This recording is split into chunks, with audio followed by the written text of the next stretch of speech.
அவர் இயக்கிய திரைப்படங்கள்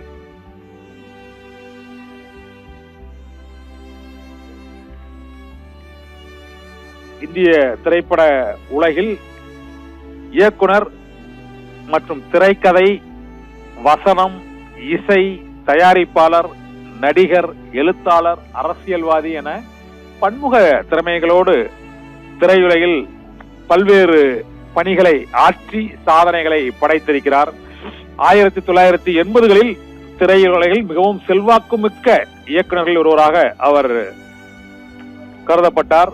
பாக்கியா என்ற தமிழ் வார இதழின் ஆசிரியராக பணியாற்றியதோடு பல நாவல்களையும் அவர் எழுதியிருக்கிறார்.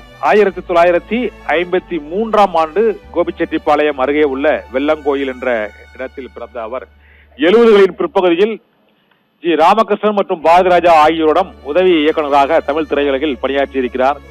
அவருடைய திரைப்படங்களுக்கு திரைக்கதைகளையும் வசனங்களையும் எழுதியிருக்கிறார். சிறிய வேடங்களில் நடித்திருக்கிறார்.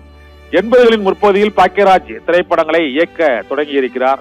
அவர் இயக்கிய திரைப்படங்களில் அவரே பெரும்பாலும் கதாநாயகராக நடித்தவர் என்ற பெருமையையும் படைத்திருக்கிறார். அவர் இயக்கிய சில படங்கள் ஒரு கைதியின் டைரி, ஹிந்தியில் ஆக்ரி ரஸ்தா என்ற பெயரில் அமிதாப் பச்சன் கதாநாயகனாக நடிக்க இயக்கப்பட்டது. ரஜினியை கதாநாயகனாக வைத்து நான் சிகப்பு மனிதன் என்ற திரைப்படத்தையும், கமலை கதாநாயகனாக வைத்து ஒரு கைதியின் டைரி என்ற திரைப்படத்தையும், சிவாஜி நடிகர் திலகம் சிவாஜி நடிக்க தாவணி கனவுகள் என்ற திரைப்படத்தையும் அவர் இயக்கியிருக்கிறார். 1989ஆம் ஆண்டு எம்ஜிஆர் மக்கள் முன்னேற்ற கழகம் என்ற கட்சியை தொடங்கி அவர் எம்ஜிஆரின் ரசிகராக, எம்ஜிஆரின் கலையுலக வாரிசாக அரசியல் பிரவேசமும் செய்தார். ஆனால் அரசியலில் அவர் தனிமுத்திரை பதிக்கவில்லை. பெண்களுக்கான பெருவாரியான ஆதரவு எம்ஜிஆரின் கலையுலக வாரிசு என அறிவிக்கப்பட்டதால் தாம் எம்ஜிஆருக்கு பின் ஒரு முக்கிய அரசியல் சக்தியாக உருவாகலாம் என்ற கனவோடு அவரும் அரசியலில் நுழைந்து தோல்வியடைந்தவர். 2000 முற்பகுதிகளில் அவர் அரசியலில் 90கள் மற்றும் 2000 அவர் மிக முக்கிய அரசியலில் முக்கிய பங்கு வகித்தார்.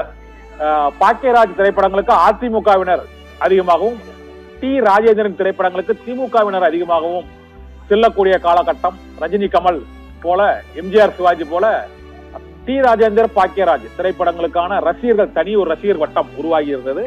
அதில் திமுக ஆதரவாளராக டி ராஜேந்தரின் அந்த உறவை காத்த கிளி உள்ளிட்ட திரைப்படங்கள் வெளியான காலகட்டத்தில் தாவணி கனவுகள் உள்ளிட்ட திரைப்படங்கள் இவர் மற்றும் அவசர போலீஸ் உள்ளிட்ட திரைப்படங்கள் எம்ஜிஆரின் புகழை பாடக்கூடிய திரைப்படங்களாகவும், எம்ஜிஆர் ஜெயலலிதா இருவரின் புகைப்படங்களும் அங்கு படங்களில் இடம்பெறக்கூடிய சில திரைப்படங்களையும் பாக்கியராஜ் தயாரித்திருக்கிறார். அதன் பின்னர் அவர் திமுகவில் ஐக்கியமானதும் ஒரு அரசியல் முரணாக கருதப்பட்டது.